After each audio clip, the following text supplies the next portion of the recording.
FM, the Media Project. With fast-moving and sweeping changes to our economy in the works, we all need to reconsider how our investments are best placed. At Partners in Housing, we believe your money is best placed locally. Utilized to increase value and provide stable and desirable housing to your neighbors. Contact Partners in Housing to find out how you can participate in local housing opportunities by joining the Partners in Housing Fund. Look us up at partnersinhousingvt.com or email us at partnersinhousingvt@gmail.com.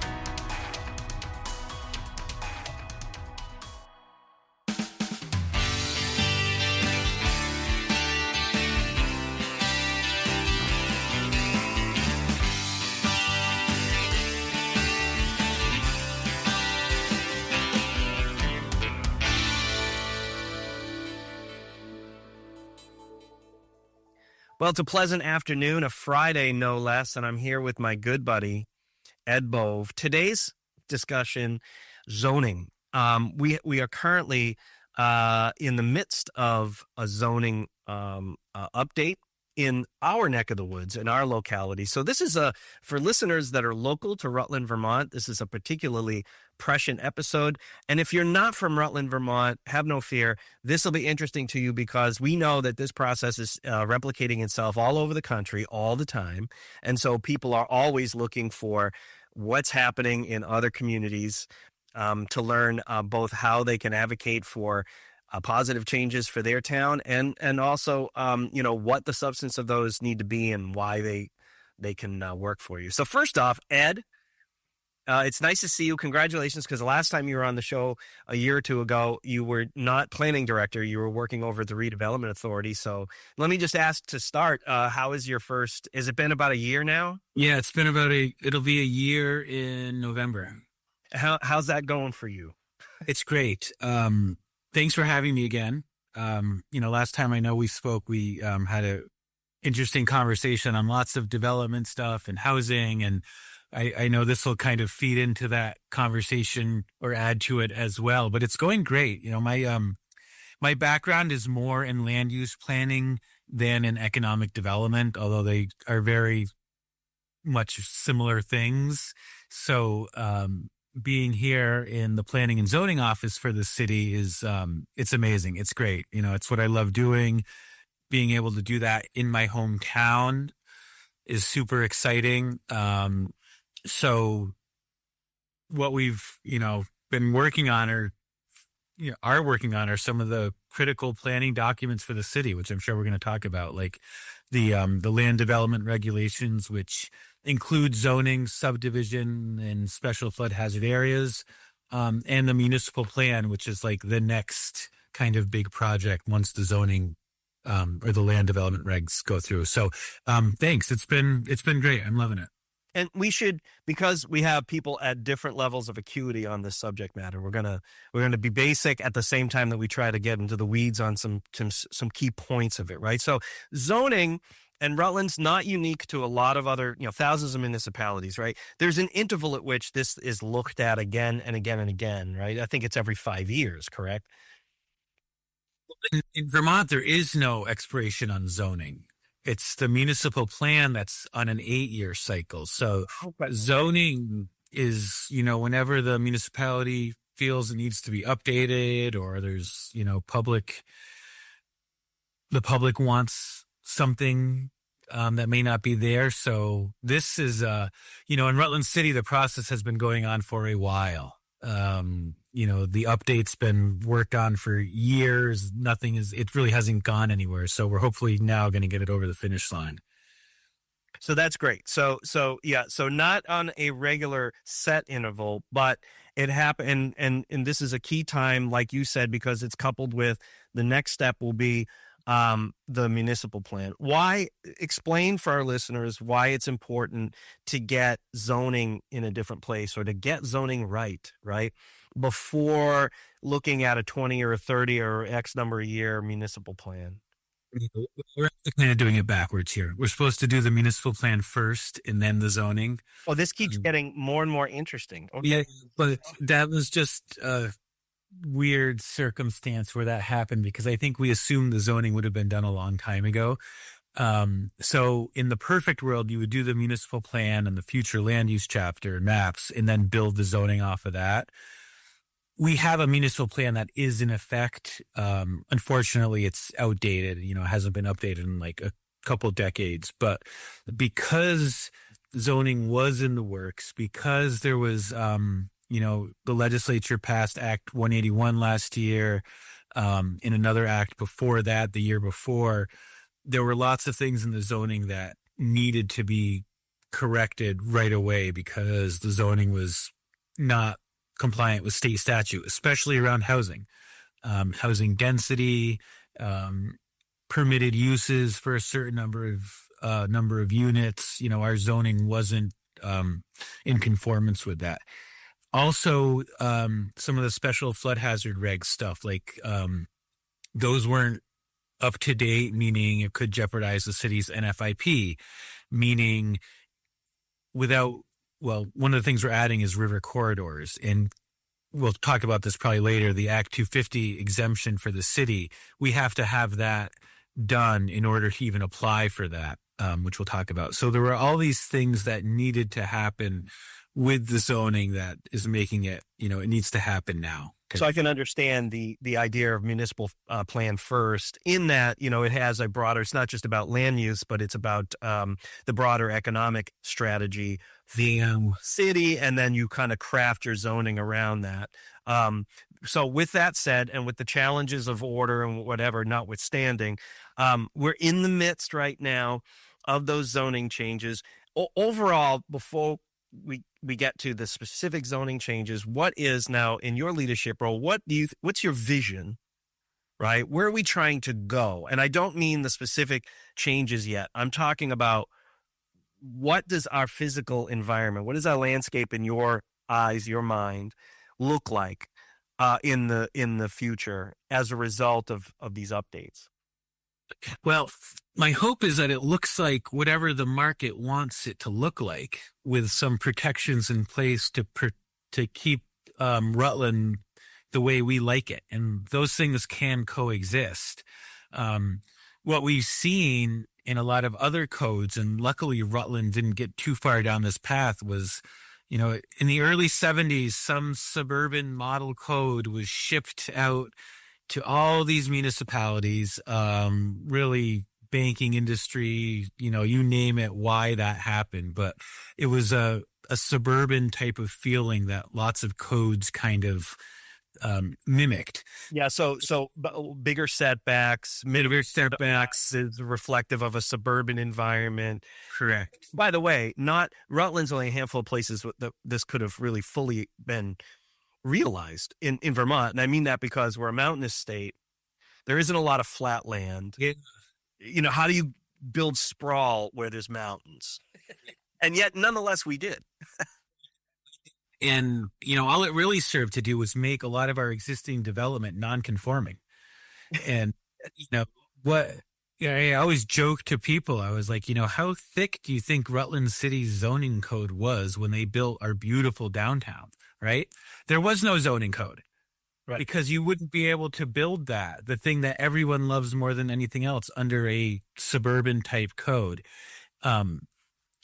So getting back to that is we're trying to develop a code that allows the market to produce what it needs to. If it needs a more traditional development pattern with different densities, then it should be allowed to do that. If it needs something that would require more space setbacks, then it shouldn't be the zoning that really dictates a lot of that form, if you will. And so luckily in Rutland City, we've always had a pretty good development friendly code, meaning it wasn't too onerous with like the regulations, and it was easy to use. So the new code that we're working on now isn't really a new code at all. It's the existing zoning, just enhanced to meet state standards, just tweaked to meet everything we need for the Act 250 Tier 1A. So just making it match what we have to have in there, but then keeping the core of the document together, because I think people would think that already the Rutland City Zoning Code is pretty good because we never did fully embrace that suburban model. So some of the updates that have been worked on over the last few years for the zoning didn't look at it the same way. And I think I don't want to say over-regulate things, but I feel like it would have been a lot harder to develop. So when I became the planning and zoning director, we shifted direction a little bit to say, hey, what we have really works well.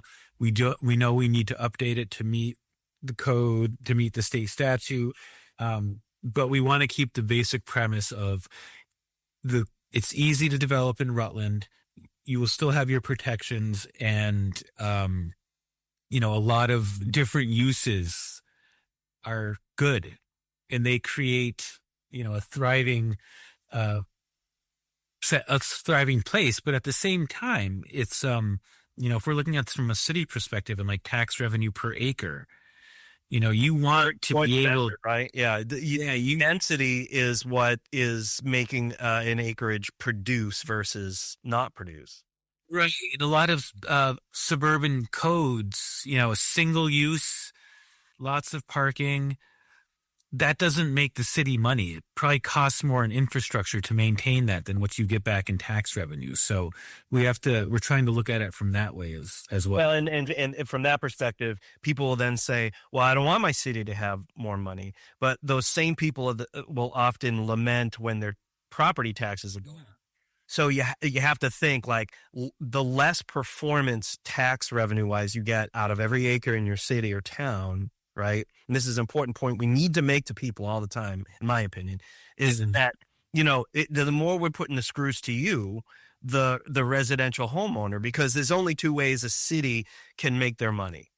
They either create organic growth with households that weren't there before, or commercial productive land that wasn't productive before, or they have to increase the taxes on an existing population in order to keep pace with your expenses, let alone make investments, right, that propel things forward.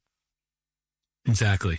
And so, that's the beauty of that from a planning perspective is, and I guess the reason why cities were built like this for thousands of years was because, denser, good urban form, good architecture, more uses produce more money. So it's, as in the planning world, we're lucky that happens because we can always go back to, we're not just doing this because we want it to look a certain way or we want it to feel a certain way, even though we do.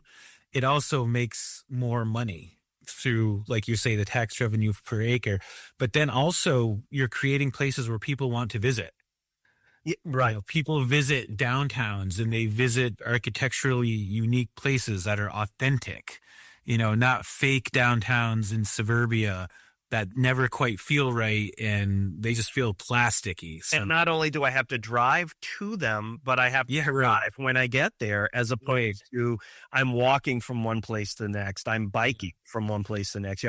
My kids can walk and exist and feel, I'm not always nervous that they're going to, fall off the sidewalk into a highway, likely. You got to make the place livable. Right. Yeah. So, now we'll drill a little bit down into the specifics of the changes and stuff. We already have in place things like we have a by right ADU zoning ordinance. Yeah. We have.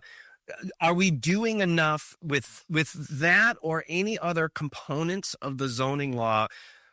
Where are there places that we can take advantage of the long lots that we have where we don't have a lot of density and create what some people, and I like to call it gentle density. Some people call them neighborhoods, right? But I feel like, and I guess this is two questions. There's that question, but also I feel like we have a lot of lots in the city they anticipated a certain level of density in those neighborhoods that didn't, never happened. Mm-hmm. But now in the 21st century, maybe we can take advantage of that and still keep the integrity of the neighborhoods. So we're not talking about building high rises, right?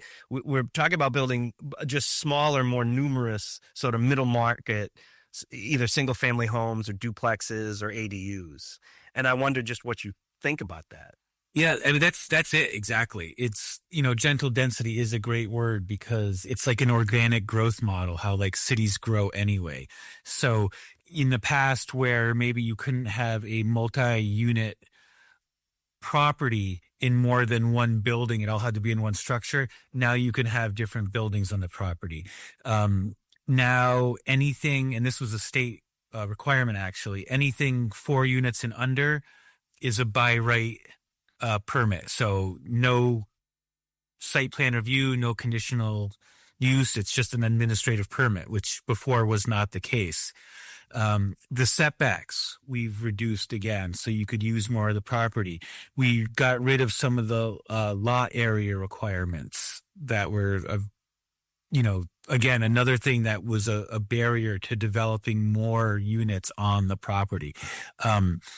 There still are height limitations in the districts. We didn't really touch those too much, but the thought is if you're allowing more on the property and you can allow more uses, then you're going to get that gentle density. You're going to allow those properties to build up a little more to, again, all the things we were talking about earlier without overwhelming neighborhoods. And we put a trigger in there, that, if you're doing over a certain size development or a certain number of principal structures, then it would trigger site plan review. But that's a high threshold to get to, so that we just felt a development that big would need some kind of review, but there's a lot that can happen under that threshold. And we also put in performance standards that in the past are really only for commercial properties, but we just had them across the board. So really anything you develop, it still has to meet like noise, even though we have a noise ordinance, like dust, fumes, vibration, all those typical commercial performance standard type stuff. Those are across the board. So now, why did you specifically do it that way? If they're only, because those sound like things that are only going to happen on commercial sites to me versus residential sites, but did it make it easier? Does it make it easier to make sure those things don't happen? I guess, does it reduce friction? Let's call it friction. You know what I mean? When people are trying to redevelop a neighborhood or their lot within a neighborhood. I think we did that because a lot of the changes we're making, again, based on the existing zoning, it was opening up a lot of more development. And I think it was to kind of help with some of the fears that, yes, we are opening it up, but we're explicitly in writing putting these protections in to give people that feeling that there is that safeguard there. No risk in my residential neighborhood that I'm going to. Yeah. And a lot of times it won't even apply, but it's just there. It's just another kind of like security blanket if it's ever needed. I suppose that's what I mean to you by saying, oh, well, will it reduce friction? That's a euphemistic way of saying, does it reduce people coming by a planning commission meeting, or does it or your office or somebody else's office saying, don't let this happen, when it's that can happen, you don't have to worry about that, Yeah, exactly. Yeah.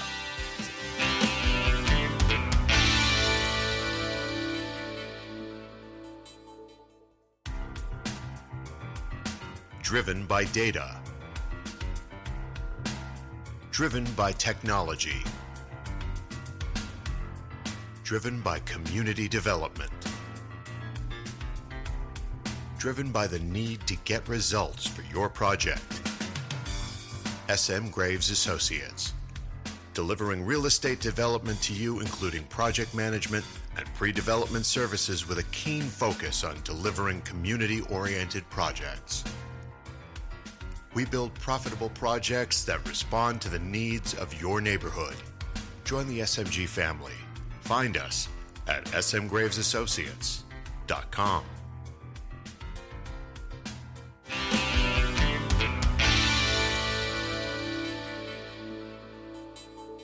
it's an interesting strategic. So that it's just always interesting when you get down in the weeds of, and this is what I want the listeners to understand, through our example, like there's strategic things you can do in the way you write your zoning language that can, it's more than just about the literal land use. It's about the whole process, steering the whole process. You know what I mean? Making the whole process more efficient. What are you guys, if anything, doing about reducing approval times or, all of that kind of stuff, right? So we were able to do that without touching the zoning. That hasn't changed. But internally, we've been able to shave about a month off of a DRB review process just by internally how we do things and when we warn things. So we don't want the thought of something going in front of the board to be like, oh, well, that's a 4 or 5 month process. Like, we don't want that because that's time, that's money. So there have been things before, and what is it now? So before, to go to the DRB, it was probably 4, 5 months, and now it's 2 or 3. Got it. So and that's quite strong towns. Like, hey, can you get approvals on something in 24 hours? But we're maybe getting it's a lot better. It is a lot better now because there's no need. You don't have to drag this out at all, and especially if you have a development that meets everything in the bylaws. And our DRB and Architectural Review Committee are pretty good in moving things along. So it was a way at like how we issue the permits, how we work on the appeal period on the back end, that we were also able to make more efficient. So it is a much smoother process. It's we're right about the idea that, especially and I think this is I think this is important everywhere, but it is uniquely emphasized in Vermont. If you're wanting to support the homeowner that's doing this or the small scale developer, it's the time versus money conundrum is that much more of an issue for those people than a multi-state, $300-400 million operation, that builds dozens of projects in any given time. Yeah. And, you don't have to, a lot of, when people work on, like, there's ways you can write the zoning, like we were talking about, putting in performance standards where you don't have to add pages to the document. You can do things in a few sentences that just have plenty of oomph behind them to be enough. Because, one thing we found with some of the zoning drafts was, and it's a tendency, when I was the director of the Regional Planning Commission for towns, to just keep piling more stuff in the zoning, more words, more pages. And at the end of the day, you could have a zoning document that's like that thick, which actually works against you because it's so much easier to appeal a larger document with more regulation because there's always going to be something that an attorney can find contradicts or doesn't work out right. And if someone doesn't like the development, it's easier to appeal. Whereas if you keep it shorter and sweeter and you drive it to the boards, it's harder to appeal like a DRB decision where they're like, well, we want this, this, and this because that's what we want as a DRB. It's much harder to appeal that than say, oh, well, you're not following your bylaws because this contradicts this part of the bylaw, and it's easier. It's like someone said, it's like giving red meat to an attorney, right? A thicker bylaw. And so we've definitely tried to choose the words, and where we did need to put in more, keep it in such a level that it's easy for the DRB to look at, to understand, and for someone off the street to come in and use the document. Yeah, and so we've really tears off Hausers, right? Doesn't it? You know what I mean? If you've got a really complicated, if it's complicated and I'm smart and I'm still having a hard time navigating the document itself to find the information I'm looking for, but and you mentioned contradictions. If I find things that I think maybe a contradiction or not, even before I start asking questions, I'm a homeowner especially might be detracted from even getting started. Right. And we wanted to keep that. That was the beauty of Rutland's document already. So we were able to do zoning. So we're doing this, it's called the Land Development Regulations, which is a unified bylaw. So it's got zoning, it has the architectural review for the design districts, it has subdivision, and it has flood hazard areas, all in under 75 pages. Awesome. So that's, if someone sees that, we think that signals, hey, we are development friendly. And Vermont's a weird place in that at the end of the day, and I've seen this across the state, especially with volunteer boards and rural towns, is people feel fine if you have a public hearing on things. And a lot of things can go through that need to go through, like simple housing units, accessory dwellings, small retail, that sort of thing. But at the end of the day, if you have a hearing and everyone has a chance to be at that hearing, it's better to drive it to that point, to a board decision, than to try to cover everything in a super thick bylaw that, again, could get appealed, because this way it gets flushed out. And at the end of the day in Vermont, that's how it is. And you just know, on these volunteer boards, an applicant comes in and he knows one of the members, and they agree on a setback because his wife used to bake pies for the applicant so-and-so, and they know he's a good guy, and they shake hands on it, and everyone's happy. And so, at the end of the day in Vermont, that still happens. That doesn't happen in other places, but here it does. And so to be able to capture that, have enough regulation to drive it to that point or not, it seems to be an effective way of keeping things moving in the development world. So that's a good place. We'll come back to some other specifics about what you're doing with your regs, but that's a good segue.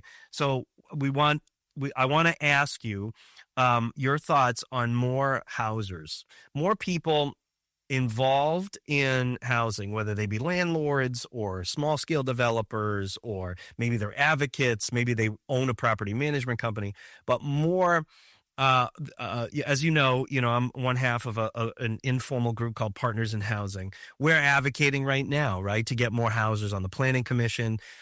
You've got a couple of open seats on the Redevelopment Authority board, right? And to have more representation of people that are within the housing ecosystem because of the advantages that may come from that. Some people are fearful of that because of potential conflicts of interest down the road. So setting that stage, what do you think about more housers being directly involved on volunteer commissions, on municipal bodies where their input is relevant in that they're in the industry, right? Versus the potential for, first of all, why is everyone so fearful of potential conflicts of interest before they exist? Because to me, that kind of feels like Minority Report type thing. I'm yeah. If one exists where that person is told there's a conflict here, and then that person has a moral obligation and a civic obligation to say, I need to recuse myself from this vote because it's my property, or I'm going to get money from this. You know what I mean? And we have established conflict of interest laws in the state of Vermont. So it's not like we don't know what to do. Right. And in Vermont, it's such a small state. Everyone knows everyone. So it's even harder. That does get a challenge, right? So there's more a number of times that there's an actual conflict and people have to recuse themselves. But that, I don't know. My opinion is that should not be why somebody doesn't get nominated to a board in the first place. Yeah, especially the Planning Commission. So the Development Review Board, I can see more of an opportunity for conflict because they're actually deciding on applications. Fair enough. So I could see that. But like you say, even then, there's rules in place to recuse yourself. But the Planning Commission, I mean, you want housers. You want people that know the development world creating the bylaws. You want people in the development world writing the municipal plan for how things should grow because they know, it should be a good mix of developers and non-developers, attorney, just a wide group of people. But without having housers on some of these commissions, we're just hurting ourselves because you have people who don't know anything about the development world creating development rules, which is just backwards. And again, the Planning Commission, is a different entity because there are no actual applications involved. You're just doing bylaws, which would be the same or different for you or anywhere else. The same with our architectural review committee. That is a little more based on applications. So I can see that one being a funny one just because of how it is, but definitely on the planning commission level, it would be very hard to find conflicts. And our existing planning commission, what's left of it, has two developed listeners. Now, we had a number of people resign. Our mayor has a goal. So to set the stage for Soul, sorry to interrupt you, but 1,000 units of housing in 5 years. We're not going to get into the weeds on that goal right now, but needless to say, we got a lot of units to go to meet that goal. And we might even need more than that. If we're not even talking about growth, right? We're just talking about, achieving, meeting the needs of an existing population. So that having been said, there's no quorum, right? This it has a deleterious effect on the planning commission for doing things timely. And so, but I wrote recently to the Rutland Herald, this is an opportunity to get more housers on there, even though the mayor had nominated a houser that recently completed 12 units downtown on Whale Street. So how do we get, concretely, how are we going to get more housers in these places? What do we need to do to make that happen? Because I do see how that can help the work that you and the rest of the planning commission are trying to do, and everybody at City Hall and everybody in the city that's trying to build the housing that's needed, particularly the middle market housing that's needed. Yeah. Well, like I was saying, currently we have 2 developers and a real estate person on the planning commission. So we think that's great. That's what's left. But we can just, if you want to be on one of these bodies and you are a houser or a developer, it's very easy for the mayor to nominate you or to put you up. It's just a matter of asking the mayor to put you on the list for appointments and going from there. And, we tried that with someone, it didn't work out, for other reasons, but it's my opinion that I would rather have developer friendly and, people with an economic development mindset on the broader strategy, how housing affects and is by what kind of businesses we generate, blah, blah, blah, blah, blah. Yeah. And especially working on the municipal plan, because the zoning is very black and white in lots of ways. And especially since we were updating what we had and just folding in state requirements and trying to make it user friendly, that might have been, it probably didn't need to be who was on there. But for the municipal plan, where we're trying to take a big vision of housing and everything fitting together and infrastructure, we need people that know what they're talking about, people who have been in the trenches developing, people who know the housing world. So that's what we're hoping to get. Another huge goal of the zoning and why we're trying to get it where it needs to be now is because the state is allowing municipalities to apply for Act 250 exemption areas. And going into the process world, and a lot of times now, I know there's temporary exemptions in place for housing, but you as a developer would need 2 permits for any larger development. You need a local permit and then an Act 250 permit. And the Act 250 permit, I experienced this in my other world of larger developments, that can be fraught with complexities and appeals and, anytime you can. Yeah. This also brings to mind the fact that we are one of a handful of municipalities in the state, which is large enough and dense enough to have public sewer and public water infrastructure en masse, right? It's not only like, hey, 500 households have water and there's no sewer. What I mean? Right. We are a city from an infrastructure standpoint. We are a city. We are an organized municipality. Yeah.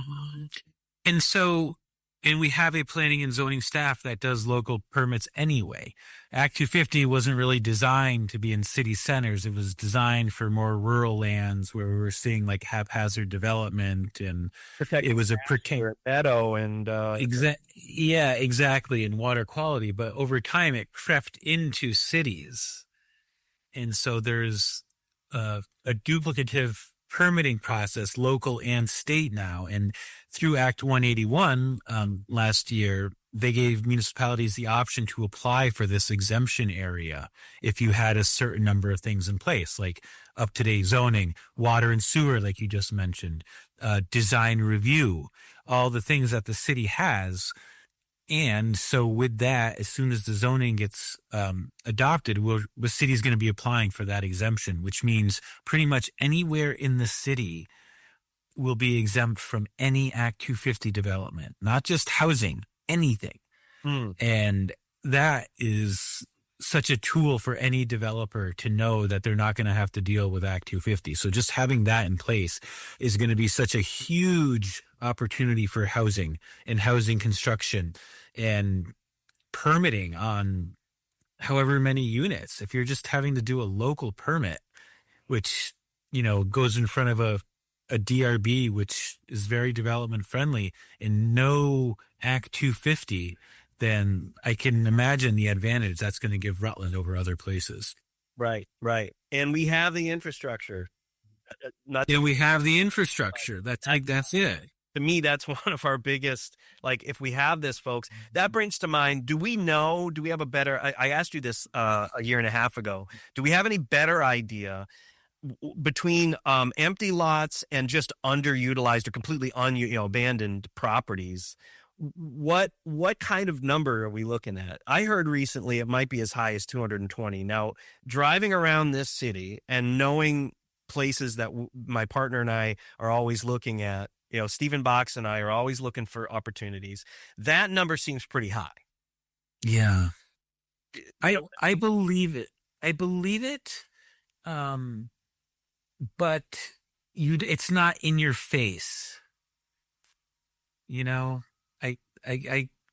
If you're talking about underutilized underutilized is different than abandoned, right? Yeah, let's talk about just unutilized or unutilized. Some of these are abandoned houses, and some of them are actually just lots that don't even have anything on them. Yeah, I think that number's right. I think that number is probably right. Wow. What we don't see anymore is it only seems that high to me. It seems big only in that the footprint of our city is not huge. I mean, it was carved out of a town, so it's we're a very small land area. You know what I mean? Yeah. I guess, I'm not refuting it. I'm simply saying, wow, that's a lot, It is a lot but I believe it because I see it in some of the areas. But what I don't see is what we had 10 years ago, where we had whole entire blocks of blight. Yeah. Now I can only think of one block in the city that's really just owned by one property owner that's totally blighted, 3 houses in a row. But I don't see that a lot anymore. Now it's you'll see a blight or an unutilized property, a couple nice ones, and then something else. So it's not swaths of the city like it used to be. So, I do believe that number, it's definitely not as overpowering the feeling like it used to be. And I think that's a good thing, for sure. So with the Act 250 exemption, let's wrap this up. I mean, yeah, between that exemption, between the changes coming, first of all, what's your expectation with everything that is going on for the changes to zoning? I mean, where do we go from here to actually get them done and have them implemented? So hopefully we'll have a quorum of the Planning Commission by later this month. And then if we go through the public hearing process, we can potentially have a mid-November vote by the Board of Aldermen on the zoning. Now, go ahead. I'm sorry. Well, I was going to say there's a 3-week appeal period on the back end of that. Yeah. So, but, that could, next month we could have adopted zoning. Now, I read maybe 2 days ago in the Herald that I don't want to I don't want to misquote the mayor. So I can't remember if it's the mayor's quote or if it's the journalist quoting or making a suggestion on the mayor's behalf, but that maybe the way to get to a quorum is to go back to reducing the number of people on the planning commission, not expanding. Does that make, am I reading correctly? I should have it in front of me if I'm quoting it on a podcast. 5-member planning commission for decades. Yeah. And then 2 years ago, it was expanded to 7 members. Right.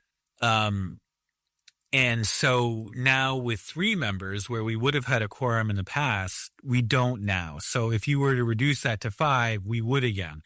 I think we're just going to try to get another body, and we have one lined up just to get 4. So we have the quorum, and then we can have the conversation down the road about a 5-member board. I actually like 5-member boards. When I was at the IRPC, I felt like those functioned the best because a lot of times you can have too many voices in the room and nothing gets done. Yeah, it's sort of like nonprofit boards. Yeah. Like, people think, well, we're going to raise more money if we had 30 people on this board instead of the 10, the 12 that we have or the 9 that we have. It's like, I think that doesn't guarantee you're making more money. Yeah. Reasons, right, to expand. Like there has to be a real substantive reason to expand because more heads means more smart people sitting around a table, and it becomes a lot harder to gain consensus, frankly. And I think that's why, the previous versions of the zoning didn't make it, was because you had more people in the room piling more things into the document who weren't planners. And so it might have worked against us a little bit. But regardless, we've got bodies we think ready to go. So we're going to go. We're going to go and hopefully do it. Well, reduce it to 5. And then maybe reduce it. Got it. So we're in wrapping up the episode. What do you want people to know that we haven't already touched upon? Well, nothing too much except, when the new document is in place, we're going to be going on to the Act 250 Tier 1A exemption. So if you are a houser or if you are a missing middle developer, someone that just wants to put a few more units on their property, like Rutland City is a great place to do that because of the bylaws in place, because of the support for development in general in the city, and super user-friendly process to do it. It's not, if you know what you're doing and it won't be zoning that holds you up. Good to know. Excellent. Yeah. We're going to get the word out. Ed Bove is planning director for the city of Rutland, Vermont, USA. You'll find information on Ed and on Rutland and everything that's going on here on our episode page. And one last time, Ed, I want to thank you for coming on our podcast. Yeah, thanks for having me again. And I look forward to coming back if I'm invited. As always, yes, we'll have you back.